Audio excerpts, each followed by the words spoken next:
Welcome, everyone, to the Key 3, Who Does What, Where, and Why, for the sexy conversation about fiduciary responsibility.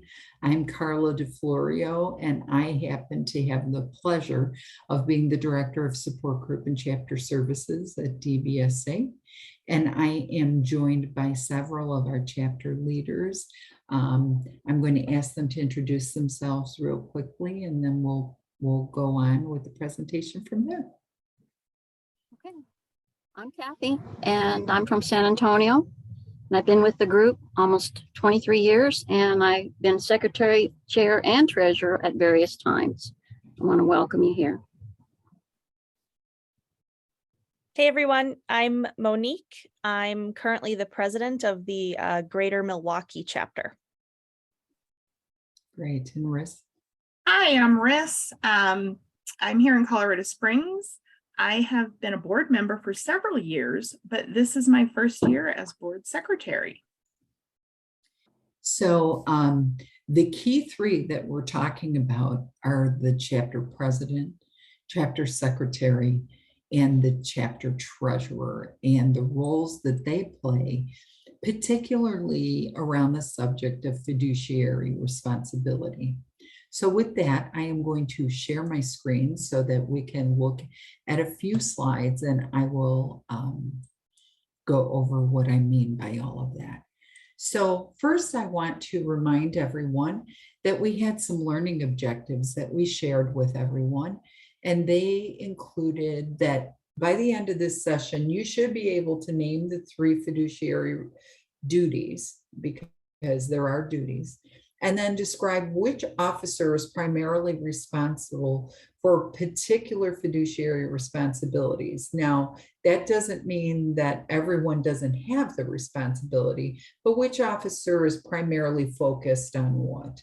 And then articulate at least one strategy used by the other folks on this presentation to ensure adherence to fiduciary responsibility, and that would be on behalf of the entire chapter. So with that, I want to talk about fiduciary. It comes from a Latin word meaning trust.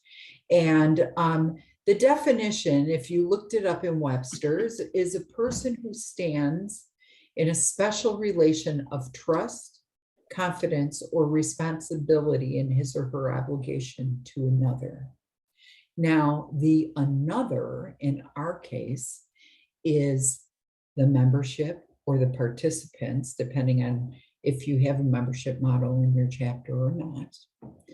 And the special relationship is really sort of a trustee relationship. If you think about dues that are paid or monies that are in the bank for the chapter, it is entrusted for a period of time to the board of directors. So they are acting as trustees of the general population which they serve.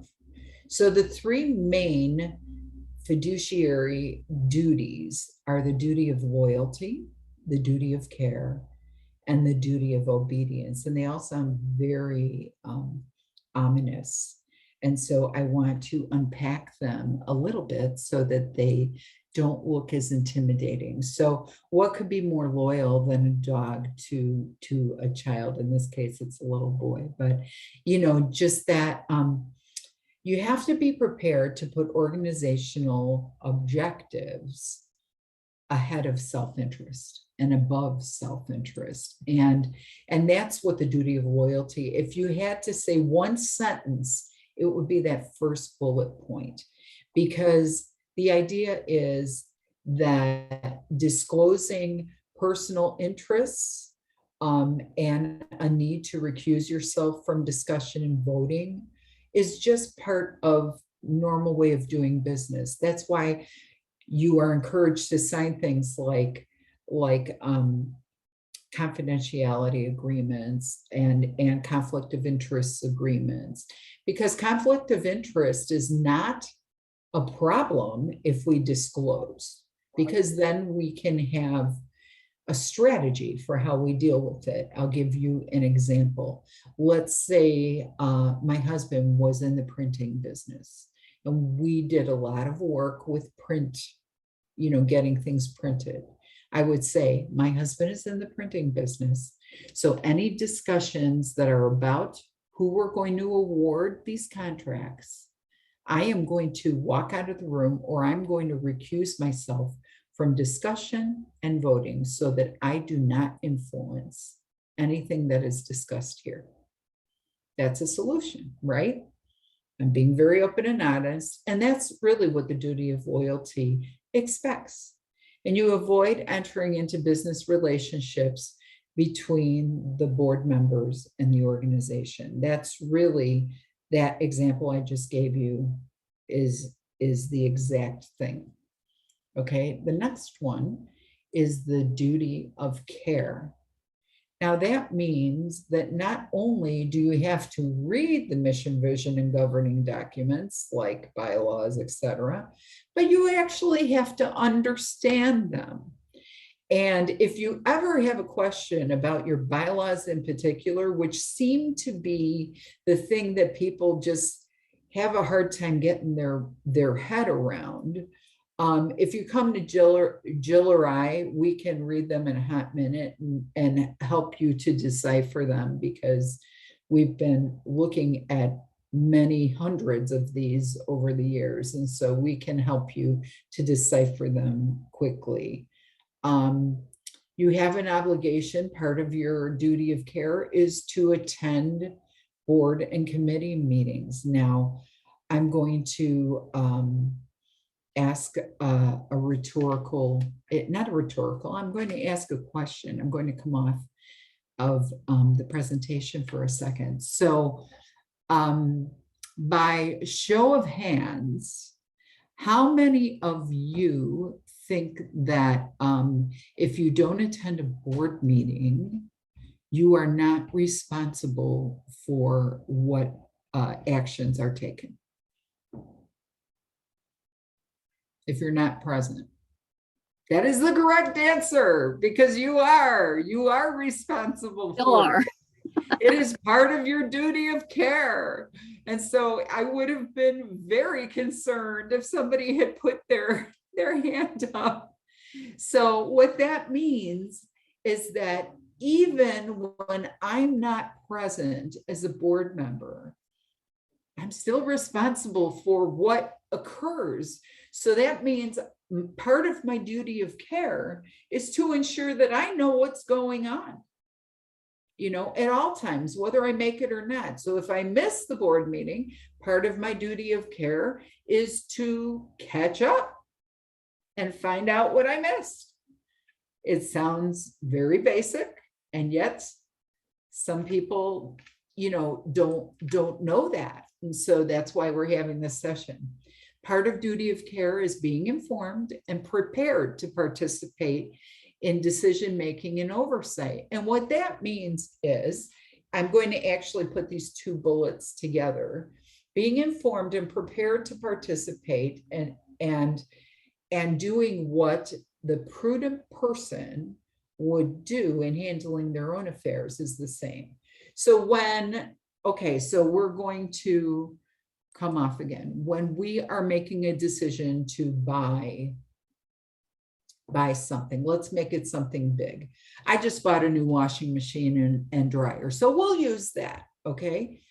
When you're going to make that kind of decision, you go through a process, correct? So you go through a process of investigation. You do price comparison. You do, you look at some reviews. That same diligence that you use in your own decision-making is the standard for making decisions on behalf of your board of directors. Make sense? So that is what is considered the same care that the prudent person would do. Now, the reason that I use that phrase is because it is very deliberately used in cases related to fiduciary responsibility. If something should ever come up at the chapter level where there would be an accusation that someone was not exercising their fiduciary responsibility, what is looked at is that phrase of what would the prudent person have done in like circumstances? Given the same information, the same situation, etc., what would the prudent person have done?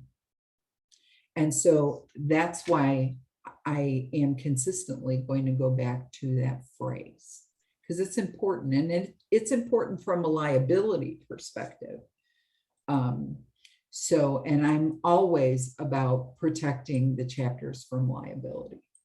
So then moving forward, the next thing that we're going to talk about is board of director responsibilities in particular. So we talked about knowing the mission. We talked about knowing the vision. We talked about monitoring program. Well, we didn't talk about monitoring programs and services, and protecting assets and providing financial oversight. Oftentimes what can happen is that maybe a chapter will forget to report out their financials on a month-to-month basis. And that's problematic. First of all, it's usually in your bylaws, so you're not exercising duty of obedience, which we'll talk about in a few minutes. But it's also not exercising duty of care, because that's part of your oversight. And then ensure legal and ethical integrity at all times. And that integrity can make you or break you. If you as a board of directors are always acting with the utmost integrity, you will never have a problem. But if there would be just one instance where your integrity as a board is questioned, it could shake the foundation of your chapter, and that can be irreconcilable. So I would encourage you to look at that, and then just help to enhance. In this case, the organization is the chapter. The chapter is public standing, in your local community, in your affiliation with DBSA. You are a DBSA entity, and part of your affiliation agreement is to uphold that name. So that's part of it as well. Now, some important documents that are relevant to you are the articles of incorporation. Most of you have been incorporated in Illinois, because then Jill or I do it, mostly Jill. Then you have an EIN number. EINs are necessary to do good business, and to get bank accounts, mostly at the chapter level. And Monique is shaking her head yes, because I'm guessing that she had that experience.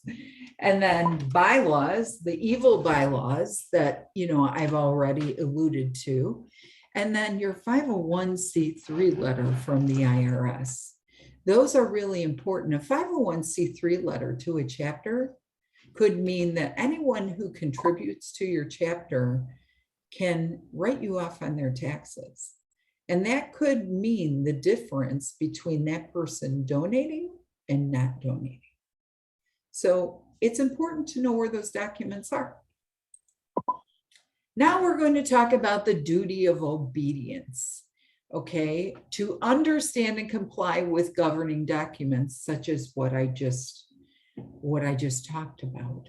And then to know and comply with state and federal laws governing not-for-profit organizations, including registration and reporting requirements. So that would include everything from doing an annual report, which if you are incorporated in Illinois, we do for you. And again, we do it for chapters, the 990 postcard for any chapters that have less than $50,000. If you have more than that, you're on your own. I mean, you have to do your own, because we are not permitted to do that on your behalf, because there will be more asked of you than the simple questions that they ask for the postcard. So I'm going to ask you to apply your knowledge. So we're going to look at number 1 first, and then just have an open discussion. And I would ask you to raise your hand. So you miss a board meeting. And I gave you this one, so I hope you got the point. Does duty of care still apply to you personally if you miss the meeting? And yes, I do want you to answer this question, so please raise your hand. Yes, Alvin, I was answering the question. go ahead. I believe duty of care applies to you. Yeah. It does. Exactly. And the only reason I jokingly am asking you to talk about it again is because it is so important. Okay, so I'm going to give you the second one. So your chapter does some printing, and your cousin is a printer who says that he can do it cheap. So your board is deciding to whom they will award the print job. What actions should you take, since you're the person who has a cousin who's in the printing business? Julie said, conflict of interest, recuse myself. Okay, I'm going to dig deeper. Julie, I'm going to ask you to unmute yourself for a second, and I'm going to ask you,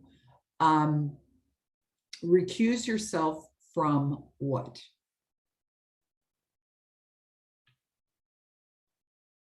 You caught me running up and down stairs. Oh, I'm still out of breath. No, it's all good. I just feel like if you have a personal vested interest, you have to say it. Like, okay, here's my thing. And the board can say, oh no, we did 5 bids and your cousin is the lowest. It's all legit, but I don't think I should vote necessarily on whatever decision. Yeah, textbook says not only should you recuse yourself from voting, but you should recuse yourself from discussion, because then you have no undue influence.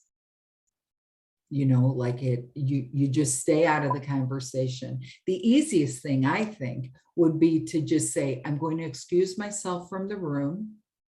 Let me know when you're done with this discussion and I'll come back. And then your meeting minutes can reflect, Carla left the room at such and such a time during this discussion.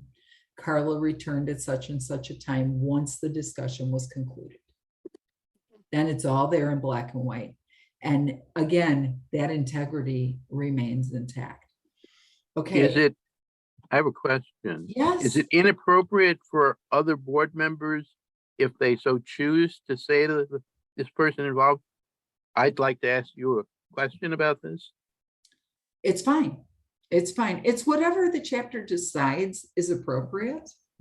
I'm giving you like the textbook, what they say you should be doing. But if your chapter as a group decides, oh no, we want you in the room because you have certain expertise, you have whatever it is, and then you just recuse yourself from the vote itself, you're fine. It's up to the chapter to decide how they want to handle it. But being in full disclosure is really the key of this entire discussion.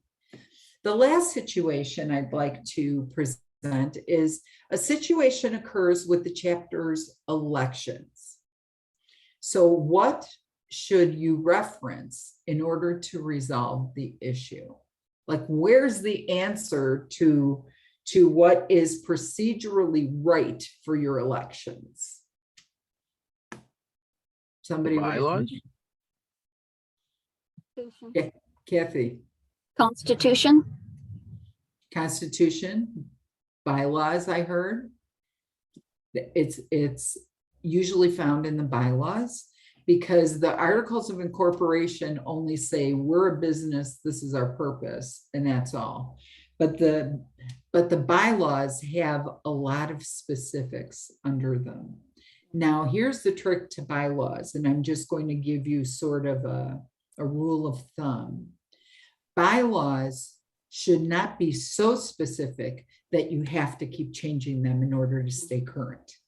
So they should be specific enough, but brief. Does that make sense? I realize I just said an oxymoron there, but you have to have enough content to give context, but not too much so that you sort of choke yourself, okay, as an organization, because the last thing you want to do is keep going through bylaws changes every year. You know, like nothing gives you a bigger headache than that, especially when it's something that you don't quite wrap your head around anyway. So with that, I am going to turn it over to these other lovely people on this panel, and I am going to ask them to, first of all, give their self-introduction that's a little more in depth, and then just their opening remarks about what they're all about and why they're here. And this is going to be a session that really is going to be heavily concentrated in questions and answers as well. So I'm going to start with Monique, since she is representing a chapter president. I'll go on to Riss as a secretary, and then to Kathy as a chapter treasurer. And they'll tell you their chapters, although if you're following, you can see them there. I am going to mute and black out my screen so that you can concentrate on them, but I am here and I will be able to answer questions as well when the time comes, okay? Thanks so much. I'm going to start by saying, Carla, if I prepared too many talking points, please cut me off. So hello, everybody. I'm so excited to be here. My name is Monique. I am the president of the Greater Milwaukee Chapter. And a little bit about myself. I was diagnosed with bipolar 2 in 2013. And I joined DBSA as a member in June of 2018. And I joined the board almost immediately. I think it was the first or second meeting I ever went to. I wanted to get involved. And I joined first as the secretary. And then I became president in February of 2021. And then that's where I'm still at right now. So currently, for work, I'm a job developer. So I help people who have disabilities find and maintain employment. I'm also a manager at that company, and I work about 70 to 80 hours per week. And it is quite the time commitment. So I am so grateful for all of our other board members, because absolutely everything we do is a collaboration, and it's never one person just responsible for many things at once. Previously, I have a bit of background in association management. I worked for a company that nonprofit organizations would hire to manage their operations, their membership tasks, their financials. So I do have some background knowledge of the inner workings of board relations and best practices and stuff like that. So that's a little bit about me. I am going to start with just some general information I wanted to share about our chapter, what we've kind of been through, and then I will promise to hit on a couple fiduciary items that I tried to pick out as well. So when I joined the board in 2018, it was in a much different state than it's in today. Our current treasurer and our past president were the only board members at the time that remained on from the previous board, and they worked extremely hard to start getting everything on the right track. We had a bit of mismanagement there at the beginning, and things kind of went astray, and they worked so hard to right the ship. We worked on building up our board of directors to include more people, planning more free events for member engagement and planning fundraiser events, and then creating an annual budget, which helped us to understand what the organization's operating costs are. When I first joined, we had less than $500 in our reserve, and today we have over 10,000, which for some chapters may not be a lot. For our little chapter, it is amazing. Some of the challenges I want to note that we've kind of had. So one of the biggest responsibilities I think that we have as board members is managing the group's finances and making a yearly fundraising effort. So we do try to do that every year. And recently we have had kind of a unique challenge come up in board discussions that I personally found really interesting, and I want to share today. So we had a board member disclose feeling uncomfortable with the amount of money we now have in the bank, because that is foreign for us. We've never had that kind of money. And this person believed that we have too much money and should no longer be fundraising or trying to bring in any more money. Across the board, we had a pretty even split of how people felt about this. So 2 people shared the opinion that we have too much money. 2 people, including myself, felt the opposite. In fact, that's not really a possibility.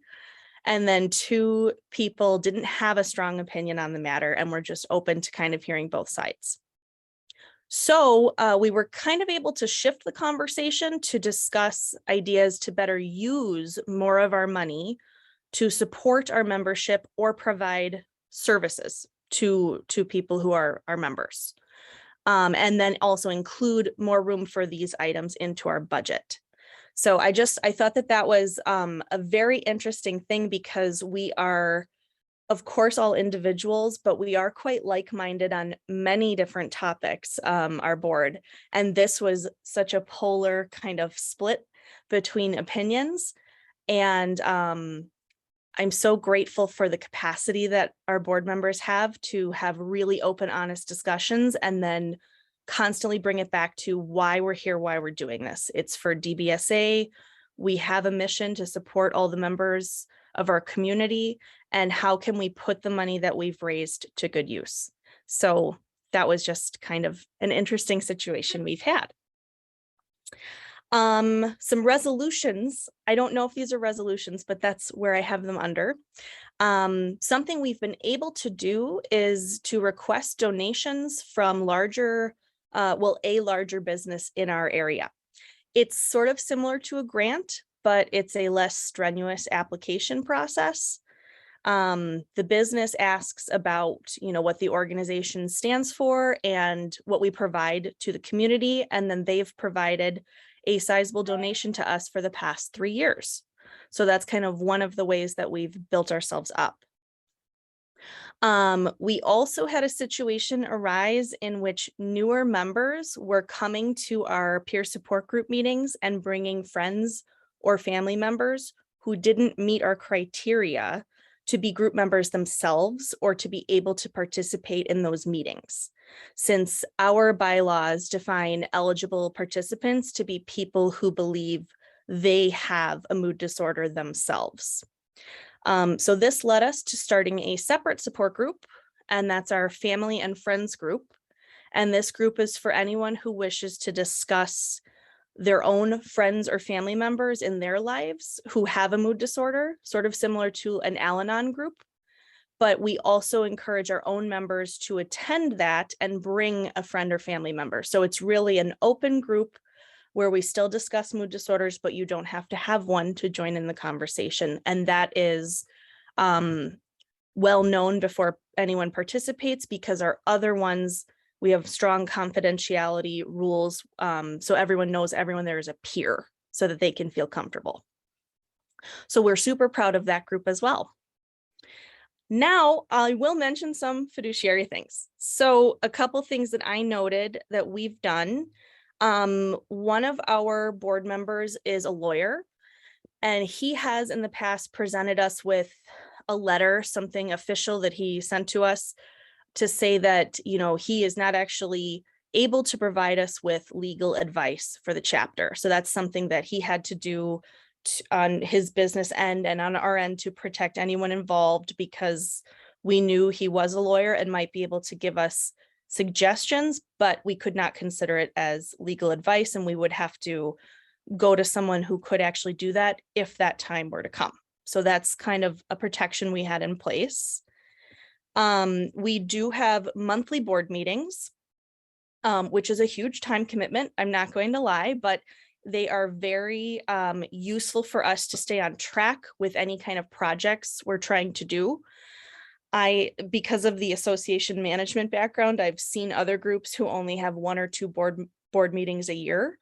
And so I think that by meeting monthly, it allows us to cover a lot of ground, kind of like Carla said with sending out the financials. We're able to discuss that on a monthly basis live, which is really cool. And then the last one is that in 2020, during COVID, when the world seemed to stop and we weren't holding social events anymore, and we moved our peer support group meetings to virtual, we were able to spend our time completely revising and updating our bylaws, which was amazing. They needed a lot of help, and we went through them as a board line by line and made sure that they were still making sense for our group. So I thought that that was the perfect time to do that and use our time well. And now it has really come in handy. We're all really clear about the rules we have in place. And that's what I have for you today. Thank you. I hope I didn't ramble on too much. Any questions for Monique? She just gave us just a ton of information. So any questions? If you could do a raise hand. I think Rhonda has a question. Unless she was applauding. I was applauding. Oh, that's okay. Jean has a question.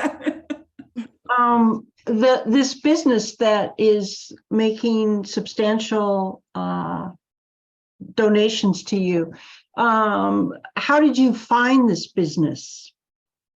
That's a great question. That started because we were doing a fundraising event where we wanted to provide prizes for a raffle situation.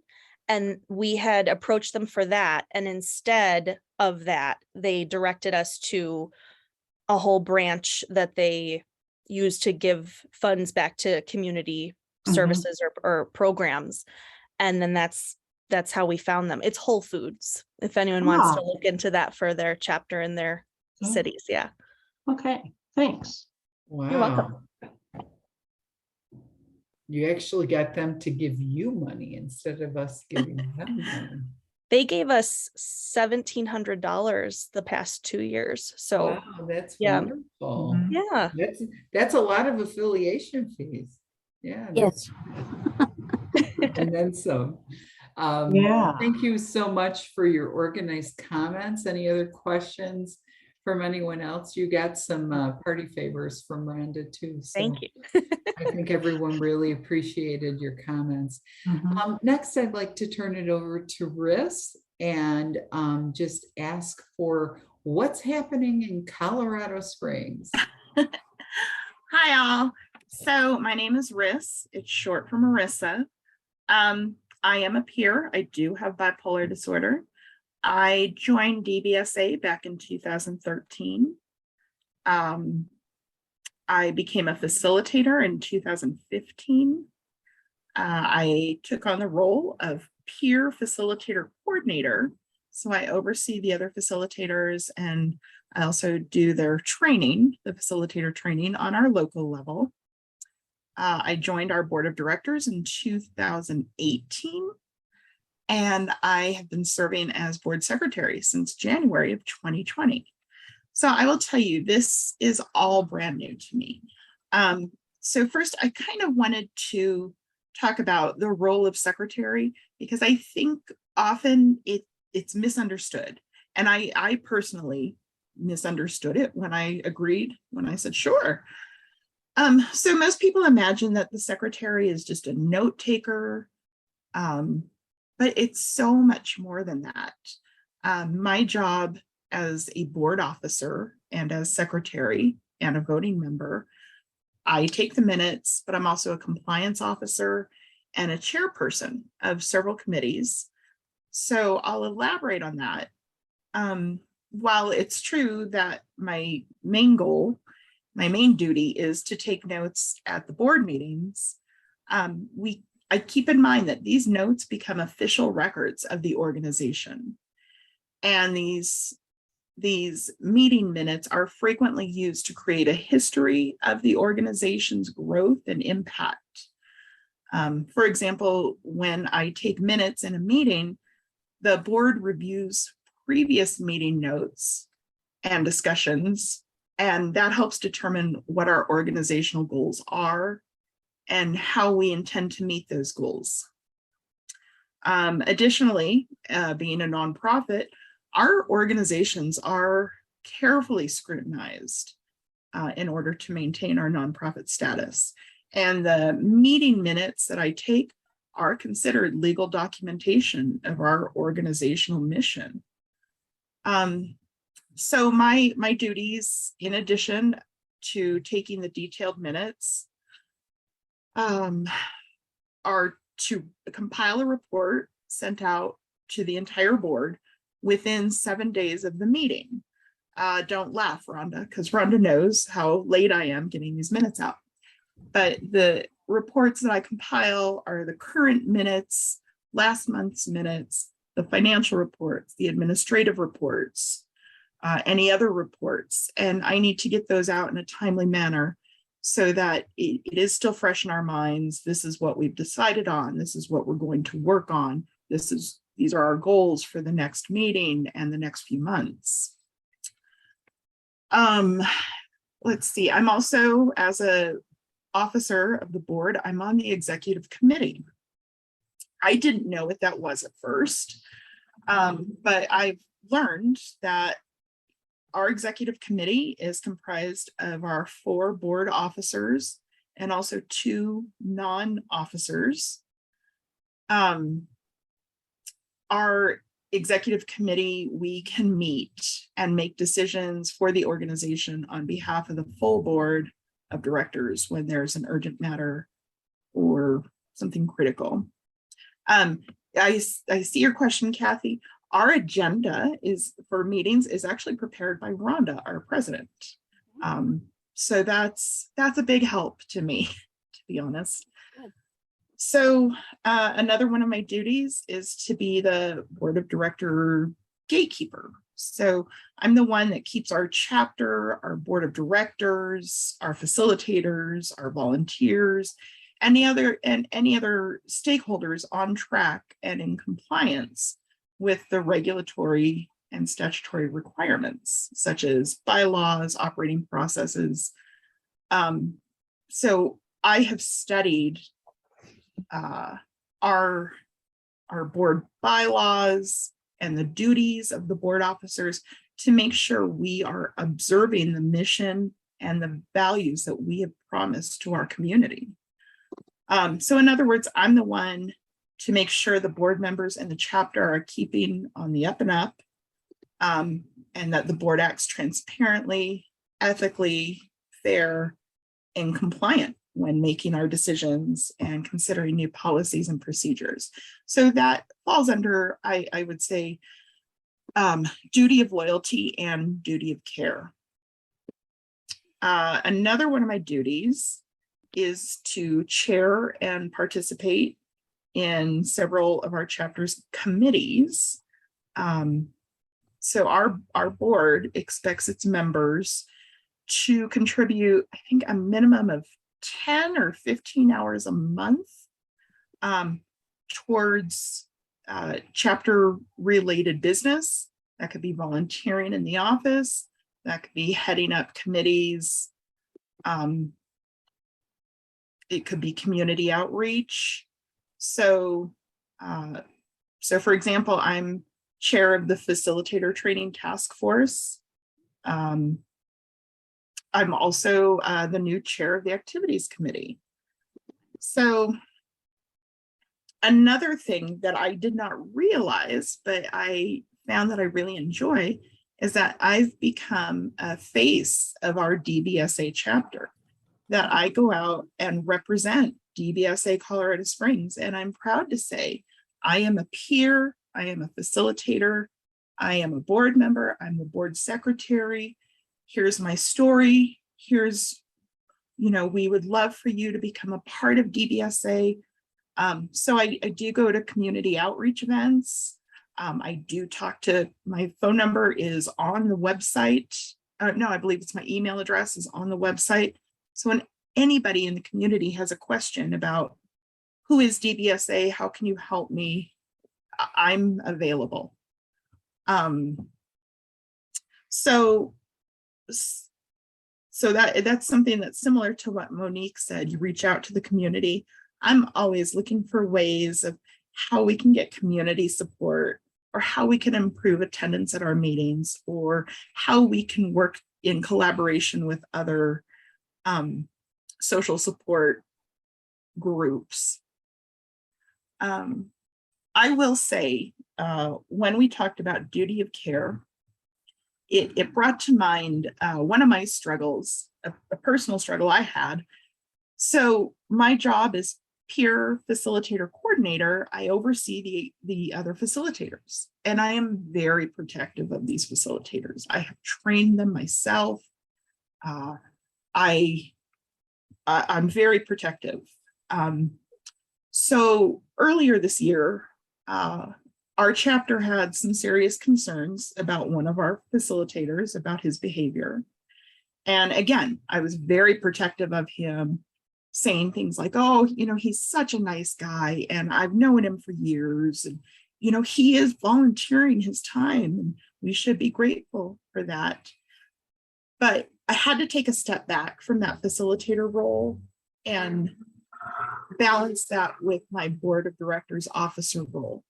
And I had to put my feelings aside and act as an officer who has a duty to uphold the standards our board has put in place.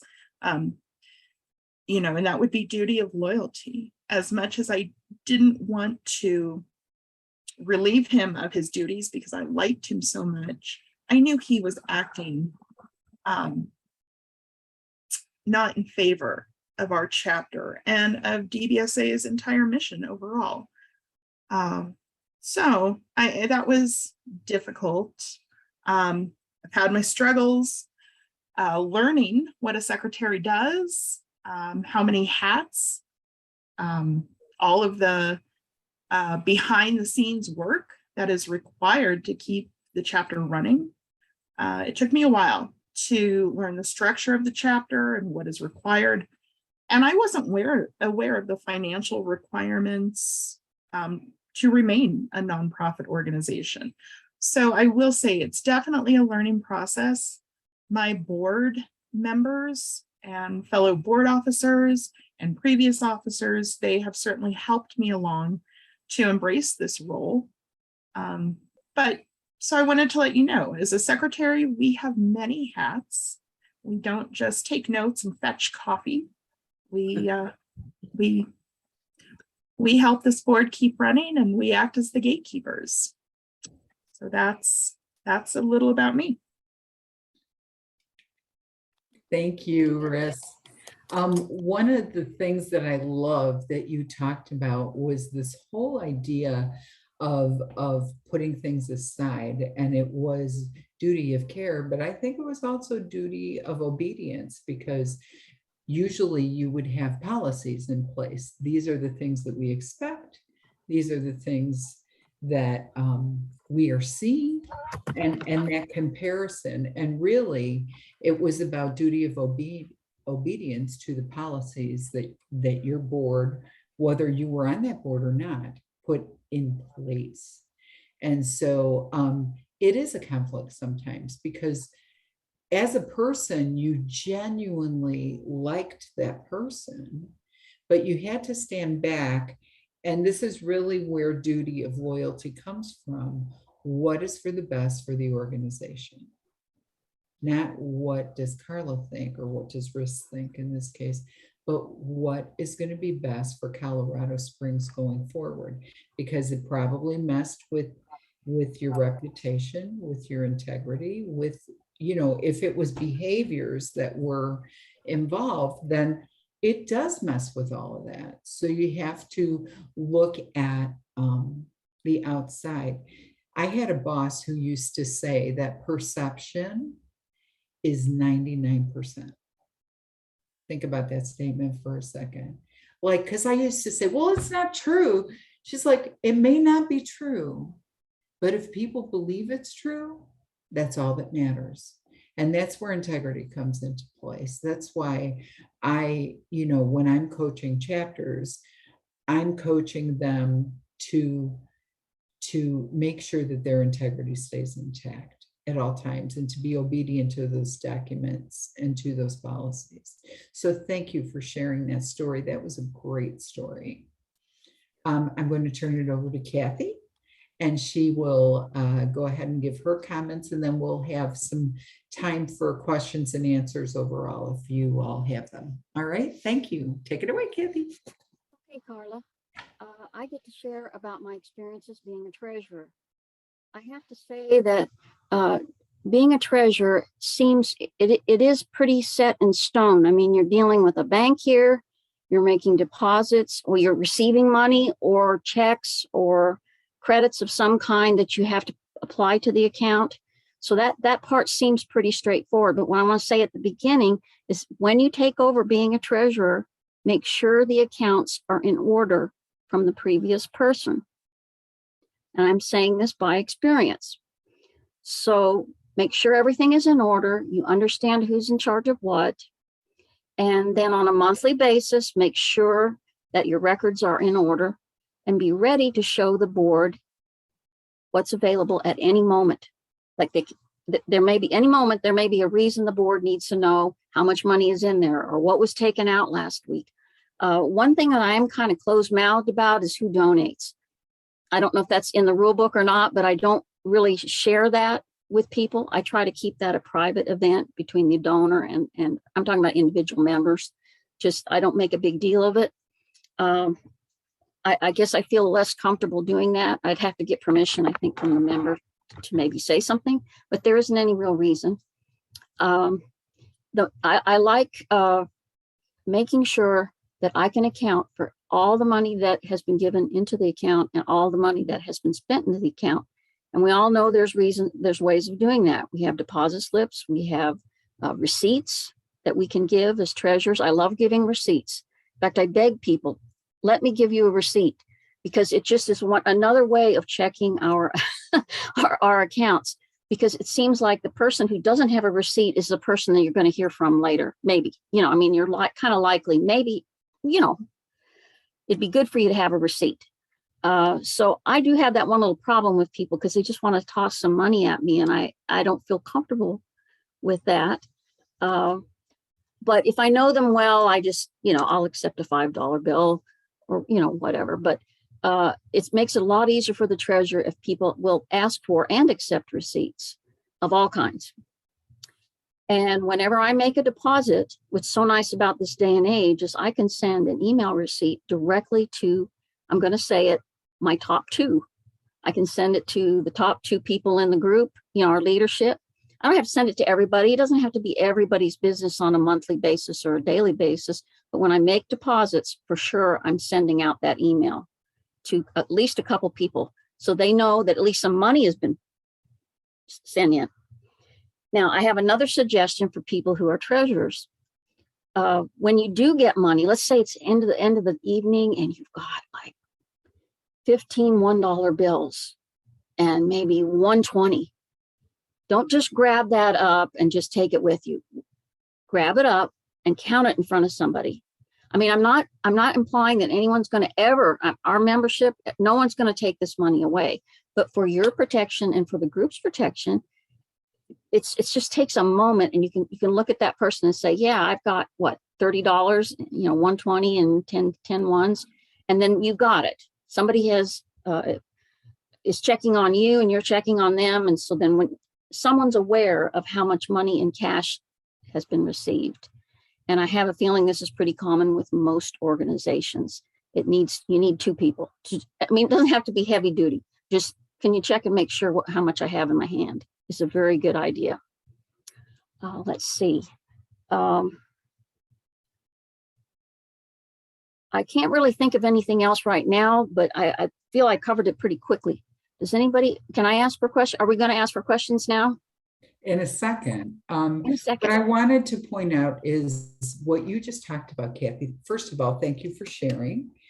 And so you're getting applause. Oh, thank And you. then, one thing I want to point out is what you just talked about at the end that you sort of threw in as it is a best practice. And it is actually part of that integrity question.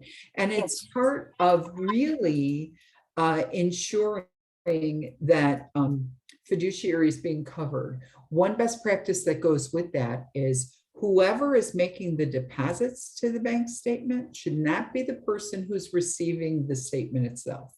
So if it's the treasurer who's doing the depositing, then the president should be the one getting, for example, or it could be a secretary. Someone else should be getting that statement because that's your check and balance. You know, because of what occurred in Sarbanes-Oxley many moons ago, it seems, all of this kind of thing was put into place just to ensure that there's always a check and balance. So, Question. I have a question. Mhm. So what you mean is the secretary shouldn't be the only person receiving the monthly bank statement. Is that what you're saying? I mean, the secretary can receive it if the treasurer's the one depositing. But it should be someone other than the person who's making the deposit. Okay. I Or haven't done paying that. the I bill. have not done that before, though. I do make the statement available as soon as possible. I bring it to the meeting. I bring it to our Okay. Monday night meeting that has a lot of our boards. Yeah. And I have to put it in their faces. Okay. You can't just say I have it and they look forward to it. You know, they go, oh yeah. And I'm going, I'll even open it up by the page and I'll say, you know, just give me a look-see on here. And we have a very simple statement. So it's kind of hard to get them to look at it, but I guess I've been fulfilling the the truth of it by attempting to show it to my board member. I try to show it to the chair when I get it. But it'd be better to send it. Not It a would- sexy thing people want to be looking at, the bank No. statements. But here's what I did when I was serving as a treasurer of a nonprofit. I took, I made an electronic version of my check register, just a simple spreadsheet, okay? And so I forced them to look at that check register and I showed them the bank. I showed them every deposit, everything, and we lost Kathy. We lost Kathy.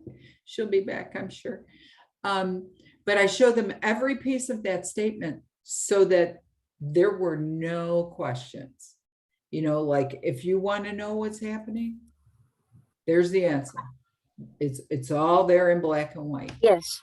And it is totally transparent. That's the word I was looking for.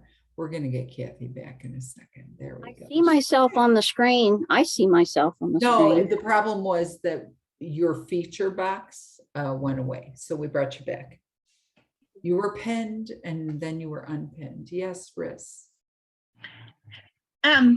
Something I wanted to say, we talked about transparency just now. It reminded me, we invite anybody to come to our board meetings. It could be anyone in the community. It could be a peer. We invite everyone and we share our financial report. Everyone can see it. We're hiding nothing. So we actually encourage people and appreciate when new people come in just to see what we're about and what we're doing. Well, think about what that does at the local level. You know, if you think about being a member of that community and you decide to go to that board meeting and everything is completely transparent. Yes. Yes. Then I would be more likely to consider making a donation, even if I wasn't involved, because they're being very transparent about what they do, and I like their mission, and I like, like you start doing that. So very cool. That's a great idea. Many of our chapters are doing that, I know. So that's it. We'd like to invite you to ask some questions now. We have about 15 minutes left for anyone who'd like to. I'd ask you to raise your electronic hand just so that we can keep it all under control. And Jean, being an overachiever, had her hand up first. Hey, Rhonda was right behind me. I know she was. I know. So one of the things that I like to do as treasurer, and I don't know if it's my years spent working for the IRS, but I, at the end of the year, when we have to figure out, we have to do whatever we do in terms of finances, and I give a report to the board in January. We usually have a meeting in January, and I'll also give them a budget for the projection for the following year. And then I revisit it like in June or July to see if there are changes in certain expenses. And it has been really helpful in terms of asking our members for donations. For example, we had a fundraising goal of like $200 or something like that in July.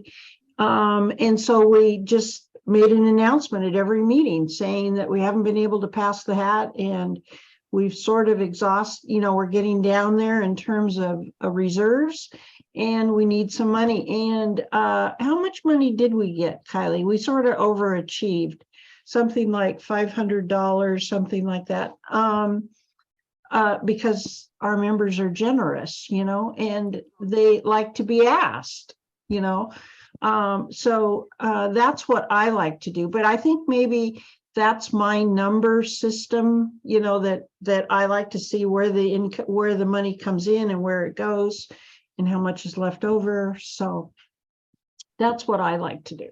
Yeah, and for those of you who are unfamiliar with that methodology that Jean talked about, it's really forecasting. So you're looking at where you are year to date, and then you're forecasting where you're going to be by the end of the year so that you don't have any surprises by the end of the year.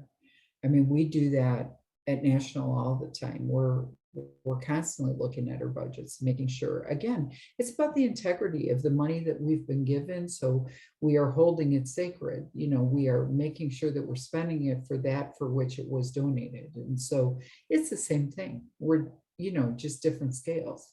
So Rhonda, you had a question.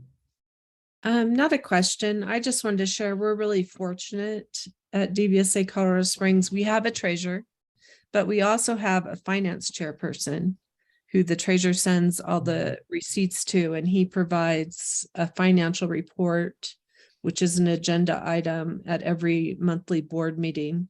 And we look at where we are in the budget, and all the board members look at it and answer questions. And so we're really fortunate to have him. That's fantastic. What I love about that too is that starts to feed your pipeline, for your succession planning, because then that finance chairperson can become a treasurer, and that treasurer can become you see how it works. And that's one of the great mysteries to some of our chapters, because they're just not getting what they need. And so these are ideas for succession planning as well. Any other questions? I'm going to go Alvin and then I should have done it electronically. Okay. I wanted to get a general sense, is it recommended these days, because as someone suggested that and chapters do, to have monthly board meetings. We've long relied on quarterly board meetings, and felt all right about it. But is monthly to be preferred? Would we plan a formal meeting monthly? You know what? It sort of depends on your bylaws. Okay, so that's my standard answer of what is required. Now, if you base it on what Monique talked about earlier, it sounds like for you, you have felt like monthly, even though it's a higher time commitment, it has helped you to keep your eye on the ball. So do you want to expand on that? Yeah, exactly, Carla. I think that we try to constantly keep things in motion, whether that be event planning on a larger scale, like a yearly fundraiser, or social events, or the financial goals that we set. And a month just flits by before our eyes, and 3 months for us, or 4 months, would be, you know, far too much time without consistent updates, because, you know, at the end of the day, we're all volunteering our time. So it can be hard to like keep up on emails, and having a set time where we all know we're going to hop on Zoom, we're going to see each other, we're going to be able to talk, is holding people a little bit more accountable that way. And then you can just get it all out. We can record it in our minutes and move along. Because we do like to be really realistic, because we are volunteers, you know, none of us get paid to do this. So we have found that helpful. But yeah, like that's kind of the nice thing, where we can all have our own bylaws. It has to work for you, for your board. Right. But it is the best practice. It's easier to, you know, it's like, think about it like your laundry. Okay. It's easier to do it a few times a week than to wait till the end of the week and then have the mountains. So it's sort of like that. If you don't pay attention to it, it will accumulate. And then you really have something on your hands. Whereas if you just manage it along the way, it's a little bit easier. Yeah, we have busy quarterly meetings. Thank you. And yes, I just finished my laundry day too. So, Jean. So I was wondering if those of you who have had success in planning, how you incorporate that into the board meetings. Do you have a special board meeting for coming up with a vision of, you know, where you want to go? Our board is a really hardworking board, but we've had some challenges this year. And so we've just been taking care of business and haven't been able to look forward to where we want to go, other than provide well-facilitated meetings, and lots of them, you know, or as many as we can. So I can speak to that. We have a strategic plan that is updated every year. We're really lucky. We have a board member who sort of spearheads it, but there's a strategic plan committee, and I served on that. I think we had like 3 meetings where we tweaked what we thought the plan should be. And then we took it to the board, and there was more tweaking, and then it was voted in. I don't know if that's helpful. I think Chris wanted to add 2 years too. I just have a question. How many people do you have on the board and in all of these committees? So we have 11 board members, and our board members are very hardworking. Most of them serve on several committees. Okay, and then are there other peers that are on these committees?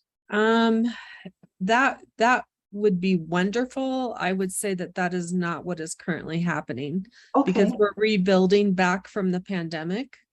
So this year we instituted something called the support group scoop, where board officers or other interested parties can write up short blurbs that are read over the announcements. And we use that as a recruitment tool. Like there's one this week that reads, DBSA Board of Directors is beginning the process for the nominating committee. This is what the nominating committee does. If any of our peers would like to join, please contact this person. So we do have the mechanism in place to recruit peers to participate in the committee, but we're sort of in a rebuilding process from the pandemic. Okay. Okay, Riss, you had something, and then Monique.